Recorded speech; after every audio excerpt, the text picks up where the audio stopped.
Republicans didn't decide to become Donald Trump's party. They surrendered to him, little by little, year after year, in plain sight. Democrats swear the rise of socialism is different, but there's a lot of reasons to believe they could be wrong. I'm Jim VandeHei, CEO of Axios, and I am struck by the rise of socialism. I think people are underestimating how powerful this movement is. You've seen socialist candidates win in New York, in Denver, in Washington, D.C., and often defeating establishment candidates inside the Democratic Party. One or two is an anomaly. This many is a trend. And you have a lot of Democrats who are very worried that they have their own version of the Republican Tea Party. I would argue the Democratic version of it is a new Tea Party, but it's on steroids. Absolutely. Is this the Tea Party on the left? From your vantage point. Yeah, absolutely. It is the progressive Tea Party. Kind of this rebel movement that they worry is not sellable outside of big cities, but that's catching fire because there's such a passion to it. It's attractive to young people, and it's kind of a rage against the Democratic machine after a lot of Democratic losses. The question is, when can you change a party holistically? When can you transition it from believing one set of things to believing something very different? That's what we saw with Donald Trump, right? He basically took a party that was very small government, low taxes, aggressive overseas, and he rebuilt it in his image, one that is now hostile to a lot of our allies overseas, hostile towards free trade, dictating the behavior of individual companies. That's kind of socialism in and of itself. And you now have Republicans adapting that, being friendlier with Vladimir Putin, unthinkable when Mitt Romney was running not long ago. The truth is, these things tend to follow cycles. So I want to walk you through those stages and kind of talk about where Democrats are at and kind of what to watch for to see if this is something bigger than Mandami momentum. Thanks so much for watching Behind the Curtain. We're going to take a quick break to hear from our sponsor, Accenture. I'm very excited about our reinvention story today, which is literally 160 years in the making. The reinvention was trying to bring a company into the trends of the future. Let me just quickly walk you through the stages, and I've written about this for Axios. Stage one is Recoil. You had everyone trashing Donald Trump. Lindsey Graham, who recently passed away, was talking about him being evil and being a huckster. He's a race-baiting, xenophobic, religious bigot. Little by little, a decade later, he was his best friend. But initially, they recoil, which you see Democrats doing right now. Oh, socialism can't sell. This is a one-off. Nobody would ever adopt that nationally. Stage two is you squint, and you kind of support without looking. It's kind of like, well, I didn't really see that tweet. There's a couple of things directionally I like, but I don't really think that's the direction that we're headed. It's a little evolution, right? That little bit of a squinting, and now I might be able to accept it. Stage three is rationalization. This is the yes, but. You start to support their policies, but then always add a qualifier. You saw this with Trump. Well, hey, actually, directionally, I like what he's saying about China. Directionally, I like what he's saying that NATO nations should spend more overseas. Directionally, I agree with him that we're getting screwed on tariffs, but I don't like his style. But I don't like some of the language that he uses, but I wish his personal life weren't so messy, that rationalization stage. And we really saw this kind of in the early days of his first run. Step four is submission. This is where you go from rationalizing it to the hell with it, I'm buying into it.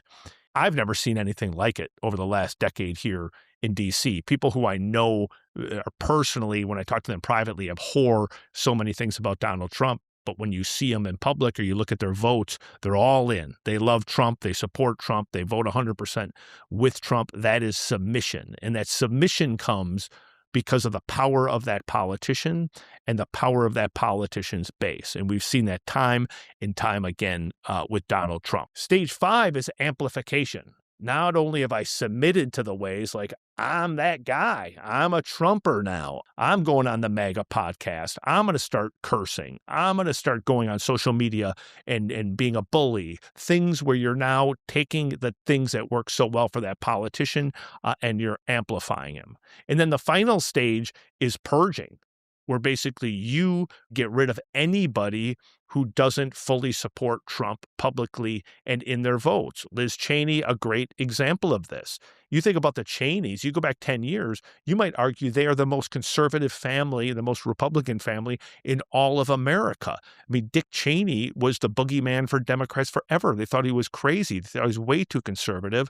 And Liz Cheney ended up getting booted out of the party because she stood up to Donald Trump on a couple of issues. There's no room for her. Tom Massey, no room for him. John Cornyn, my God, the guy was an establishment Republican, gave tons of money to his colleagues into his party, pushed out. The entire party got behind Trump to do that.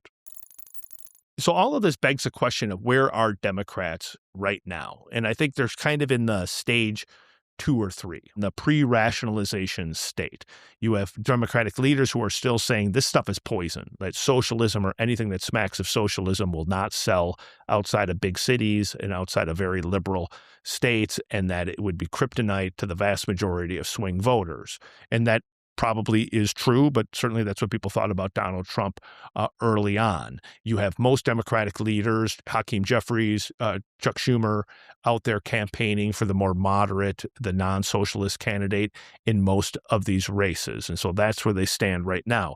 What you want to watch for is if candidates win in more states like Michigan and Wisconsin, do you move into the submission stage? Do you both like rationalize it and say, okay, wait, there's something bigger happening. So now you have Hakeem Jeffries or Chuck Schumer or other leaders adopting a lot of that language and not just saying affordability on things like housing, which I think every Democrat agrees on, but really being harsher on business, really being harsher on artificial intelligence, really taking a harder line on the topics that socialists care most about. That's very possible. If socialists ring up a couple more victories, I'd be shocked if you didn't see more and more Democrats moving that way, trying to tap into whatever Mondami tapped into. There's a couple things you should watch that might make it harder for socialists to actually take off like Trump did. Number one, you need a Trump. Mondami can't run for president, right? And so you need somebody who is a charismatic leader who can take a movement that right now is in a couple of different cities or a couple of different states and turn it nationally. That does require a strong leader.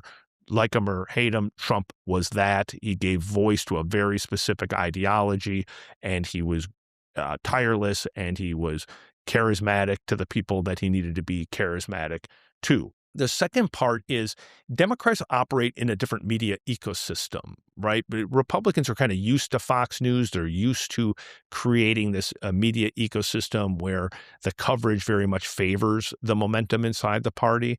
And Trump was able to build not just MAGA as a movement, but MAGA as a media ecosystem and really kind of communicate directly with the people he was trying to reach.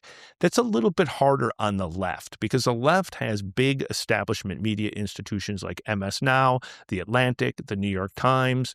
Yes, you have some rising kind of socialist or socialist-like personalities on YouTube or doing podcasts or starting their own media companies, but the power of those big institutions is immense, and they tend to be more skeptical of their own party. And they tend to have a lot of establishment-like thinkers on their editorial pages or kind of making their editorial direction. So the thing I would look for is, do you get a charismatic leader who's Trump-like? Does that person emerge? And do you start to see more and more signs that there's a real market for media aimed at the kind of the socialist community, the socialist mentality? If you see those two things happen, it's moving to stage 4, 5, and 6.